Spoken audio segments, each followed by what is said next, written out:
Mga katiits. Muli na naman tayong nandito ngayon upang ating pag-uusapan natin ang mga palatandaan na kung saan ay aktual naming nahukay sa ngayon, no? Ng mga nakaraang araw. Kung saan ito ay isang uri ng bato na talagang inukit na gawa ng tao. So mapapansin nyo, merong mga bilog na butas. Yan, tatlo yan. Patapos meron ding bilog sa gitna. Ayan. So pagkatapos meron siyang linya. Ayan. At pagkatapos sa linya ay merong guhit na papunta dito.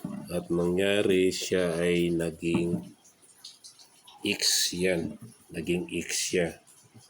Ayun. So alam naman natin na kapag X, ito ibig sabihin ay spot o lugar na kung saan ay may nakatagong kayamanan ni Yamashita Treasure. So dito rin sa gilid niya, dito rin yung sinasabing bilog na sumasalarawan o ibig sabihin ay deposito. So yan. Yan hanggang dito.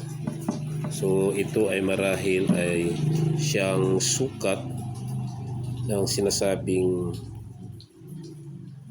hukay. Yan. Karamihan kasi sa mga sinusukat nila yan. So halimbawa 1 inches o 1 inch equivalent to 1 meter. So karamihan depende sa kung ano yung mga sinasabi nilang equivalent o kapalit na sukat. So dito makikita nyo na ito ay isang legit talaga siya. So yan. Ito po ay nakuha sa 2 feet pa lang. Ito bilang isang palatandaan na kung saan ay patuloy lang na maghukay. So yan mga katiits, kung minsan maghukay tayo, meron na tayong malalaman natin na legit siya dahil kapag maghukay tayo sa simula pa lang, makikita na natin yung mga palatandaan. So yan po mga katiits at magandang gabi po sa inyo. Harinawa po ay pagpalain po kayo at matatagpuan nyo ang ipagkakaloob ng Diyos para sa inyo.